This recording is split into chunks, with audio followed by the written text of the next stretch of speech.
castillo gótico, una capa roja y un chabón que habla raro. I do not say blah, blah, blah. La historia de Drácula es profunda. Es un mito que sigue vivo después de siglos. Desde la historia real de Vlad el Empalador a las películas de Hollywood y la bestialidad de Castlevania, Drácula ha pasado de ser un monstruo de cuentos a convertirse en un ícono inmortal de la cultura popular. ¿Por qué nos sigue fascinando? Es un vampiro, claro, pero también un señor de la guerra, también un depredador y una maldición viviente. Es también el miedo a la muerte y, paradójicamente, al mismo tiempo, el miedo a no morir jamás. Es Nosferatu. Es el conde de la película clásica con su remake Sin Derechos. Es el monstruo romántico de Coppola. Y es también el gerente del Hotel de Transilvania de Tartakovsky. Te invito a viajar a través del mito, desde la brutalidad de Vlad hasta las historias de vampiros en el folclore. Vamos a tratar de entender qué es lo que nos enseña Drácula sobre el poder, la inmortalidad y, por supuesto, el miedo a lo desconocido y a la oscuridad.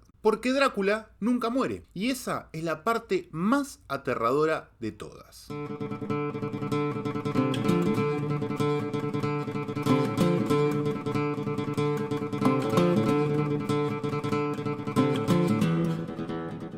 Antes de ser un monstruo inmortal de la literatura, Drácula probablemente fue un hombre de carne y hueso. Un hombre cuya historia real incluso es más violenta y brutal que cualquier relato de vampiros. Su nombre era Vlad III Dracul, príncipe de Valaquia. Guerrero despiadado, estratega brillante, sádico torturador y también un héroe nacional. Depende a quién le pregunte. Si le preguntaba a los rumanos. Pero para la historia quedó inmortalizado un solo nombre: Vlad el Empalador. Siglo XV. Europa está en guerra, como de costumbre. Los reinos cristianos luchan por detener la expansión del Imperio Otomano. Ellos avanzan como una tormenta imparable. En el medio de este conflicto está Valaquia, una pequeña pero sumamente estratégica región entre el Sacro Imperio Romano Germánico y el Imperio Otomano. Es tierra de nadie y de todos al mismo tiempo. Resulta que los padres de Vlad III formaban parte de la Orden del Dragón, una hermandad cristiana dedicada a luchar contra los turcos. Y es que de ahí viene su nombre, Draculia, que significa hijo del dragón. Pero el destino tenía otros planes para él, porque para asegurar la lealtad de su padre, Vlad y su hermano fueron entregados como rehenes al sultán Murad II. Ahí Vlad aprendió todo sobre los otomanos, sus idiomas, sus costumbres y principalmente sus tácticas de guerra. También cultivó un odio feroz hacia ellos. Cuando regresó a su tierra, juró que nunca más sería prisionero de nadie. Algunos años después, los otomanos invadieron Valaquia con un ejército de 150.000 soldados. Pero en lugar de encontrar un campo de batalla y un enemigo, encontraron un error indescriptible. Miles de cuerpos atravesados por estacas de madera. Se estima que Vlad empaló algo así como 23.844 turcos, entre prisioneros, secuestrados, hombres, mujeres y niños. Ese lugar se conoció posteriormente como el Bosque de los Empalados. ¿De dónde sacas 20.000 estacas de madera? Yo no puedo arreglar el pallet que tengo en el patio y... Cuando el sultán Mehmed II, el famoso conquistador de Constantinopla, vio aquel infierno, aquel panorama, dio media vuelta y se retiró, se las picó. Y es que Vlad no tenía un ejército más grande que él, tampoco mejores armas, porque su verdadera arma era el miedo, y lo utilizó con precisión quirúrgica. Aparentemente, en Rumania, Vlad es un héroe. Fue el líder que hizo lo que nadie se atrevió o pudo hacer: enfrentar al Imperio Otomano hasta su misma muerte. Y así, por supuesto, mantener la independencia. Pero en Occidente su imagen fue bastante distinta.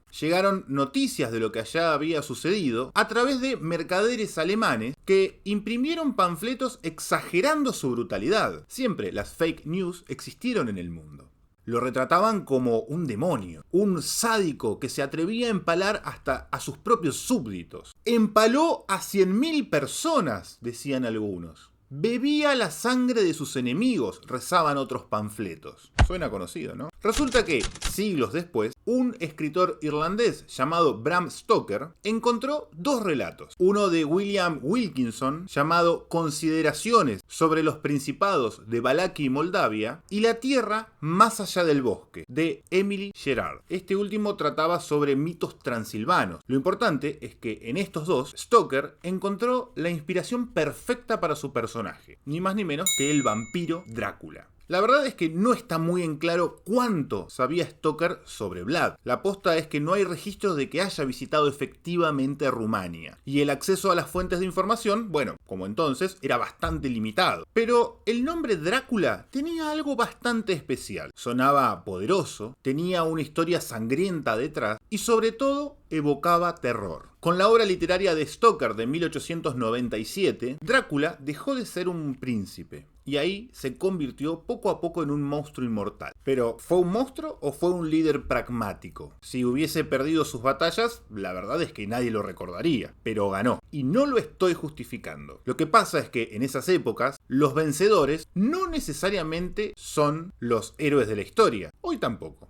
Sino los que más miedo generan. Por supuesto que el empalador dejó su marca en la historia, pero el vampiro lo enmarcó en la eternidad. Stoker se sumergió en un mundo ya plagado de relatos de criaturas sedientas de sangre. El vampiro en diversas culturas ya había existido. Sin embargo, Stoker recuperó ese bestiario mítico y le fue dando forma poco a poco. Lo dotó de una personalidad y le dio un marco narrativo coherente. Y así nació Drácula, un personaje de la cultura del terror, pero también que representa y encarna los miedos y las ansiedades de finales del siglo XIX. El vampiro en sí siempre fue un ser enigmático, pero Drácula se diferencia sustancialmente porque no se limita solo al terror, conforma también una crítica social. Drácula encarna la amenaza del otro, una figura misteriosa que llega o acecha en tierras lejanas, simbolizando el miedo a la inmigración, al que vive lejos, al distinto y por supuesto a las influencias externas que podían desestabilizar el orden social. El vampiro se presenta como una figura aristocrática de una elegancia oscura que refleja la decadencia y la corrupción inherentes a las oligarquías de su tiempo. Mientras que los vampiros tradicionales representaban una suerte de maldición personal, Drácula se erige como un reflejo del cambio y de la ansiedad ante el inminente y avasallante avance de la modernidad. Allí donde la ciencia y el progreso amenazan con desvanecer o desaparecer las viejas tradiciones. Stoker creó un personaje que trasciende ampliamente el susto nocturno. Es un espejo de los miedos y de las transformaciones de la época, y es uno de los factores por los cuales se mantiene tan vigente en nuestra cultura, adaptándose una y otra vez a cada nueva generación con diferentes matices. Drácula abrió las puertas a un análisis profundo del poder, de la decadencia y del miedo a lo diferente. Aunque no podemos negar el impulso sustancial que recibió de la Universidad de Oxford en la década de los 80, es una leyenda que con cada nueva adaptación se reinventa y nos invita a cuestionar los límites entre el terror y la crítica social.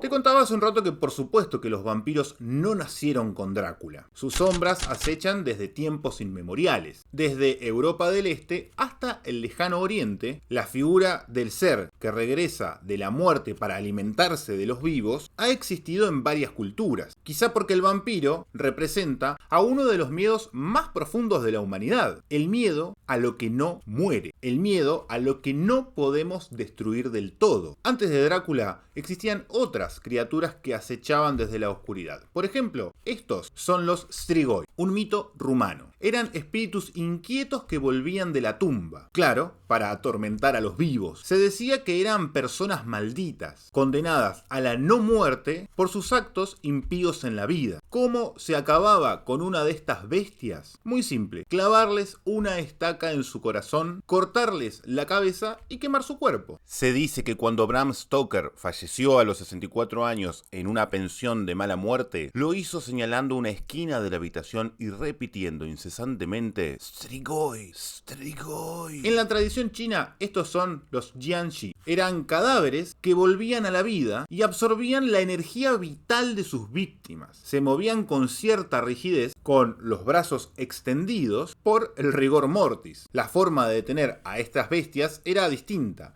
Había que pegarles un talismán con una escritura sagrada en la frente. También en la mitología hindú encontramos ciertos registros. Por ejemplo, el de los betales, que eran espíritus que poseían cadáveres. No necesitaban de sangre, pero sí habitaban en los cuerpos muertos y causaban la locura de quienes los encontraban. Y aquí uno de los elementos más hermosos de los mitos de la humanidad. Lo curioso es que todas estas criaturas se relacionan y aparecen en culturas que no necesariamente tenían un estrecho contacto entre sí, pero todo parece indicar que hay algo común en la humanidad que las lleva a sentir miedo a que los muertos vuelvan, a que los muertos regresen al plano de los vivos. Lo que por supuesto nos hace pensar en los famosos miedos innatos o miedos profundos. Aunque se puede tender cierto puente cultural, durante siglos el vampiro ha sido la personificación del miedo a la muerte y a la peste. Por momentos durante la larga Edad Media, cuando una peste devastaba un pueblo o una aldea, se contaban leyendas de muertos que volvían de sus tumbas. La peste bubónica y otras epidemias alimentaron e hicieron crecer el mito de los vampiros, porque los cuerpos muertos, de un día para otro, se volvían medio una moneda común en las calles de estos lugares. Y por supuesto, les continuaban creciendo las uñas, los cabellos, o podían llegar hasta sangrar, incluso luego de ser enterrados. Hay leyendas que hablan de poblaciones con la costumbre de desenterrar los cadáveres, cortarles a cada uno de ellos la cabeza y perforarles el corazón con una estaca de madera. Y por la duda, negro, ¿viste cómo está la cosa? Por supuesto que el vampiro funcionó también como una explicación para lo inexplicable. Drácula fue el personaje que capitalizó todas estas historias y se convirtió en un símbolo de la inmortalidad maldita, porque en el fondo su historia es la de un ser atrapado entre la vida y la muerte, condenado a existir para siempre, pero sin poder disfrutarlo, sin encontrar el verdadero goce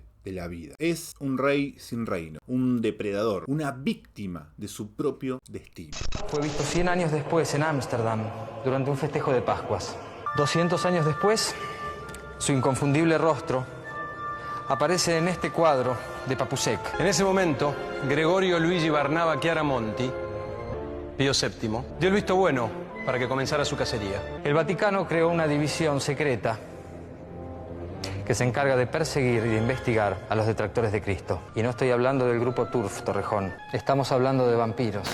Y es que también representa el conflicto entre el bien y el mal, entre la luz y la oscuridad, pero no de forma sencilla, porque no es completamente malvado. En muchas adaptaciones, Drácula es trágico, melancólico, un ser que no pidió ser lo que es, pero que tampoco puede escapar voluntariamente de su naturaleza. No es solo un monstruo, es un reflejo de nuestros propios miedos, al tiempo, a la muerte, a la eternidad y por supuesto a lo que somos capaces de hacer para sobrevivir. Es una idea, un símbolo y por supuesto una advertencia, porque ¿qué es lo que da más miedo? ¿Morir o seguir existiendo para siempre? Drácula parece tenerlo todo, la aparente deseada inmortalidad, riquezas incalculables, incluso poderes sobrenaturales, pero nada de eso parece hacerlo feliz, nada de eso parece hacerlo pleno. Siempre quiere o necesita más sangre, más dominio, más poder. Parece que su hambre nunca puede ser saciado. Y esto nos conduce a la última gran enseñanza de su mito. Lo que más aterra de Drácula no es que sea un monstruo, es que nunca desaparece del todo, nunca muere. Solo puede ser contenido, pero siempre retorna. Cada vez que creemos que lo hemos vencido, regresa con un nuevo rostro, retorna con una nueva forma, como un ciclo que no termina, como un ciclo que no tiene fin, como un eterno retorno, como una sombra que nunca se disipa del todo, porque Drácula, insisto, nunca muere, y quizá, en el fondo, es porque nunca dejamos de necesitarlo.